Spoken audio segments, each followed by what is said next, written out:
Welcome to 6 African Trade Talks, the show that brings you closer to the intra-Africa trade business world. I'm your host, Chad Chawanda.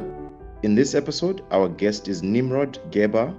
Nimrod is the managing partner of Vital Capital Fund. Nimrod, welcome to 6 African Trade Talks. How are you? I'm good. Thank you very much. Thank you for having me. It's a pleasure. Before we start our show, we'd like to hear a word from our sponsors. Would you travel to Cape Town for business or leisure? What if you could combine the two? Well, you can. With Optimum African Experience, Cape Town Leisure Experience, with partners such as University of Cape Town, CEDA, Kadena, Luminary, and Prime Focus. Experience the best of Africa. Nimrod, tell me, what is the one thing that nobody knows about you that you would like to share? Well, there's no one thing, but I think not many people know that I read so much. I've been reading constantly since I was 15. And I feel that, if you don't work against it, your perception of reality gets, with time, rigid, narrow, and distorted. I keep reminding myself that reality is often not what it seems. And for me, reading and traveling are the best ways to improve my understanding of reality and the world. Amazing. Seems like we've got two things in common. So thank you very much for sharing. I love reading and I love learning through travel. So that's quite interesting. Same here. Who is Mr. Nimrod Gerber? Tell us a little bit more about yourself. I am someone that likes to be challenged. I like to be challenged by things considered impossible. So if you want to get me energized on something, just tell me it cannot be done. I enjoy very much making the journey from an abstract concept to, reality on the ground. From brainchild to setting goals, then concrete measurable objectives, setting plans, and push through the execution to make it happen. And sometimes, unfortunately, I get a bit impatient with the time it takes or getting aligned with people that pull in other directions. Interesting. So what has been your turning point in your life or something major that turned the course of your life? Well, that's easy to observe. My personal turning point is meeting my wife, Sandra, is from Angola. Until then, I've been doing many different things, many dots spread over a very wide spectrum. And once I met Sandra, almost 20 years now, the dots started to get connected and make sense as a one whole picture, both personally and professionally, and definitely connected to working and living in Africa. Interesting. You found love and you found everything. So that's quite interesting and good for a business person and an entrepreneur. Tell us a little bit more about your career journey. So I studied computer science and I studied philosophy, both never worked in either. My MBA I did much later when I was already deep into business. I would say my career journey is divided to 3 phases. The first is living with communities in East Africa, was living together and supporting on a very small scale, one kid, a few friends, and the relations were based on friendship and human kingship, no money involved. I felt that I was helping and teaching, and in retrospective, I can clearly say that I was helped and taught and received much more than I gave. My second phase after a few years was about doing, managing and doing business in Africa, mainly around West Africa. It was all about profit and growth, and relations were accordingly transactional and functional. It was all about getting the job done. And third phase, which came a few years later, was what I'm doing today. It's impact investing. And it's combining it all, both working with people and with capital to create transformational impact and financial returns to investors, and that's across sub-Saharan Africa. And sub-Saharan Africa is in much need of impact investment, and you are really doing wonders there, contributing to a better Africa and a better continent. Give us an insight into what Vital Capital Fund does. So Vital is an investment fund, an impact investing fund. We have a very strong focus on sub-Saharan Africa. What we do is we take challenges that are related to food, water, healthcare, and infrastructure, and we turn them into opportunities that deliver both impact at scale and financial returns to our investors. How we do it is through using our operational expertise and experience that we accumulated and perfected for many years. And which countries have you focused on the continent so far? So many countries, both in East Africa and West Africa and Central Africa. So, from Kenya and Uganda to Angola and Ghana and Ivory Coast and Senegal. We've been working in Africa for many years. So we like to keep a balance between different markets and different economies based and developed in different areas according to the sectors that we invest in. Thank you for sharing. What has been the impact of technology for Vital Capital Fund? Any lessons you can share through your journey? That's a very, very interesting question, and I think we have learned a lot and learned many lessons. But first, I would say that we invest in basic products and services. So it's food, water, healthcare, and infra. And we build real companies, not web-based companies or startups. And the companies that we invest in are more bricks than clicks. Nevertheless, tech is embedded in almost everything we do. So if it's water, it will be water tech in the treatment plant and the cutting-edge irrigation technology. If it's food processing, we'll get high tech of production, infra and construction tech, and health tech, of course. So the companies do real things, not web-based, but technology is embedded. For us, technology is what helps the companies to increase the productivity and to increase sustainability, and therefore increase the profits and ensure the impact. The lessons we have learned are many. I think the biggest is that you need to choose very well in the design, the tech level you want to implement in order to be both effective and sustainable. We saw and we've done common faults is going on too high and shiny. The biggest and the newest is often the wrong choice. You see that a lot with, call it the turnkey project approach. You can see it from fish production. Let's go for the newest RAS, even though you can do it in a simple and more affordable way. In affordable housing, let's add and add and add, and then the house will not be affordable. And even to medical device, let's get the newest and the shiniest. So you often see that with turnkey projects, sometimes with government projects. Sometimes the negative results are, maintenance issue, overpower, not feasible, or not fit for the needs. So the other end or the other wrong choice is too low and too simple. And I would call it the contractor approach. That means that let's downgrade the tech to the level of the common practice that is today. So if you have a contract and you have to deliver it very quickly, you will invest less in training and knowledge.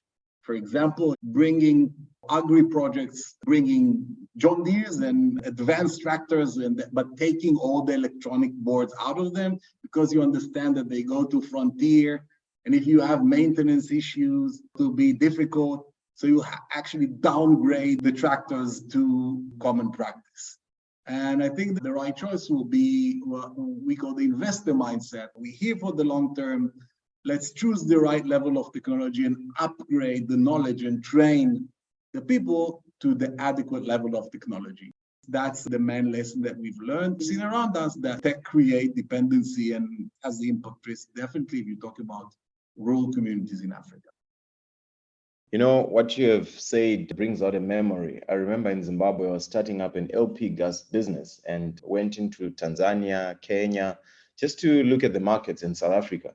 And as I was just about to launch, I heard that Econet, which is a huge company in Zimbabwe, blue chip, was getting into LPG. They had just bought a small company. And I was told they were spending millions of euros in this new tech. But fast forward 2 years later, the tech didn't address the problem because they were going to sell LP gas in 5 kgs, 20 kgs, and so forth. But yet the Zimbabwean doesn't have money to buy 5 kgs. They can only buy 1 kg. They come in, they fill in 1 kg, but they can come back every day and fill in 1 kg. So that meant that plant they bought and everything became redundant. So very impactful what you have shared. Before we continue, we'd like to hear a word from our sponsors. Would you travel to Cape Town for business or leisure? What if you could combine the two? Well, you can. With Optimum African Experience, Cape Town Pleasure Experience, with partners such as University of Cape Town, CEDA, Kadena, Luminary, and Prime Focus, experience the best of Africa. So Nimrod, what major role do you think culture is playing in the work that Vital Capital Fund is trying to achieve as an impact and private investor in Africa in the future? That's a very interesting question. Culture is what we think before we start thinking in every one of us, as the lens that through which we look at things. When you're trying to achieve or realize ambitious plans, you encounter a challenge to align all the stakeholders, from investors to clients to beneficiaries, employees, partners. Each came from a different culture. This is super important, crucial in our specific work because of two factors. First, we work with communities, many times rural communities, where culture plays a very, very strong role and effect. And second is that we deal with the fundamentals of life, food, water, your health, your home. And the approach to many of them is based on cultural foundations. If you build affordable housing and you move people to new urban communities, there's so much cultural aspects there. You have to make sure that you preserve the community sense and not by moving people damage the cultural way of engaging with each other. The cultural aspect of my home, where does my home start? Does it start and end in my door? And then I don't need to keep the stairway clean? Or maybe my home and my community also includes the garden, the public park.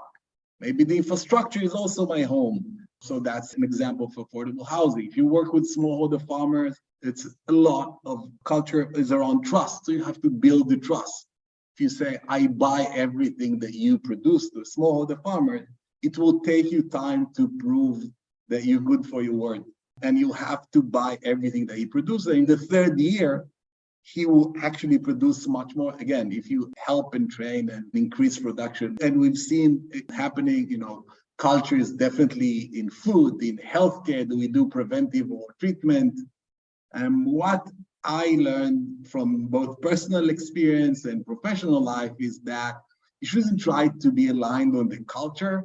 We shouldn't like the same food or like the same music, but we should definitely be aligned on the values and goals. And all the rest get bridged through the journey.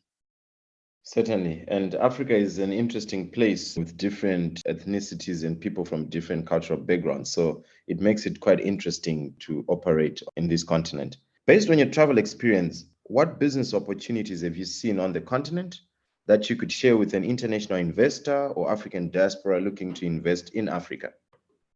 I've been to 27 African countries so far. I'm exactly in the half mark of the 54. My shortest stay in a country was 3 days, and the longest is much more than a decade. I think that the biggest opportunity today, and this is why I happily share with all the international investors that I meet, is the demography. It's there and it's happening. The great doubling in the next decades, Africa will become 2.5 billion people. And many of them are joining for the first time what is called emerging middle class or consumer class. What do they consume? What do they need? The basic needs and services. They need it accessible and affordable. So I think if you are in food processing, in water, in healthcare, and in infrastructure, and you can make it accessible and affordable, this is the biggest opportunity that I see around us. And I think that if you're able to cater for these needs, you will ride the wave of the demographical trend. As you're sharing, it also brings out a memory, and maybe not really a memory, a reflection of what's currently happening in the Southern African part, where there's huge issues with power. And that's a huge opportunity. The food issue that was created by the Russia-Ukraine war is a huge opportunity for food security on the continent and for export as well. So I agree with you, the opportunities are endless.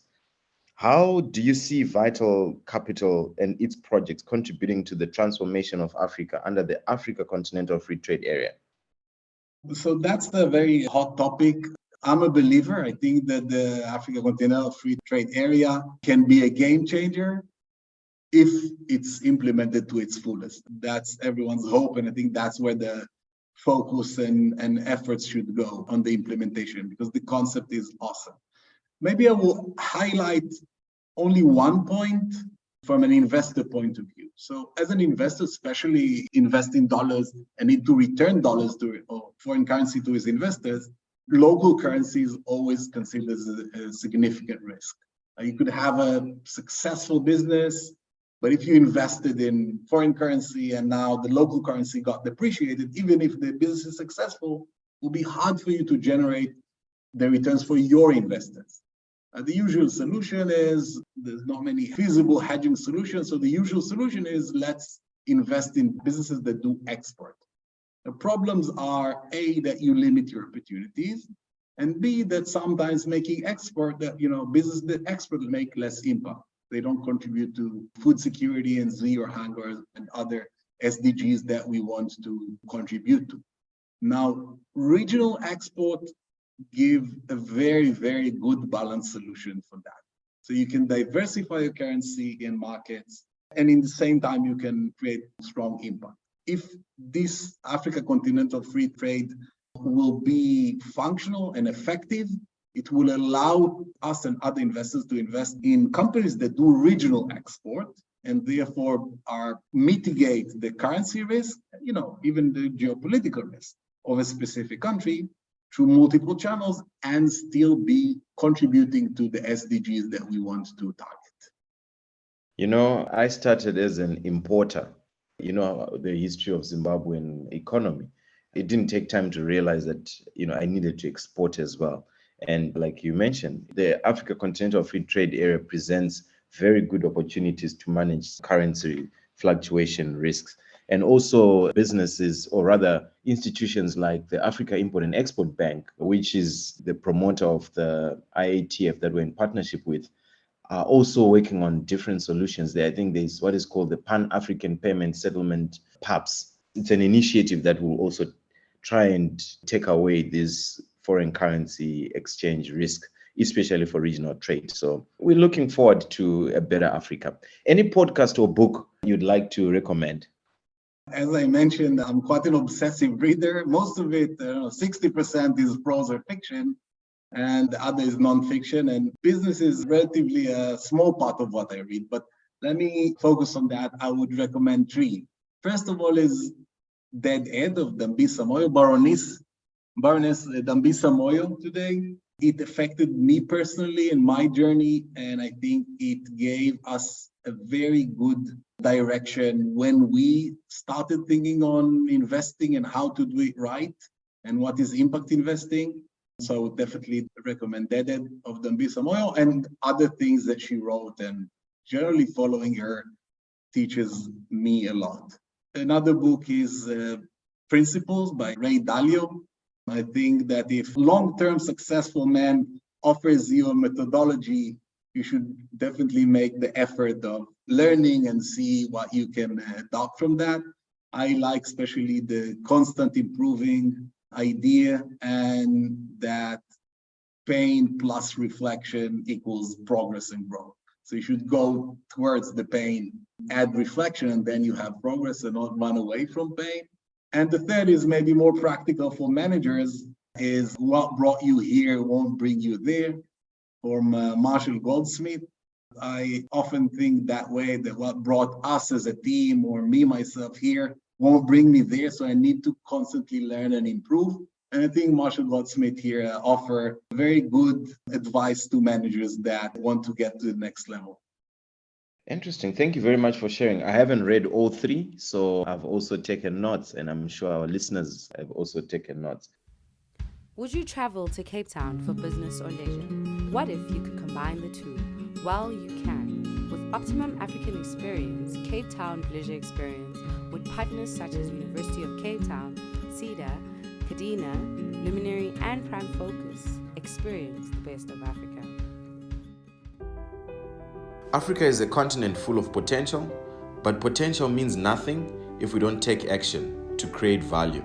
Let us take action. Thank you for listening to this episode. Don't forget to post and share this episode on your social media platforms. It will help us reach our mission of sharing knowledge about intra-Africa trade and making it available to as many people as possible. Let us grow our continent. We can go far, fast, together. If you can please leave a review on our podcast page or on Apple Podcasts.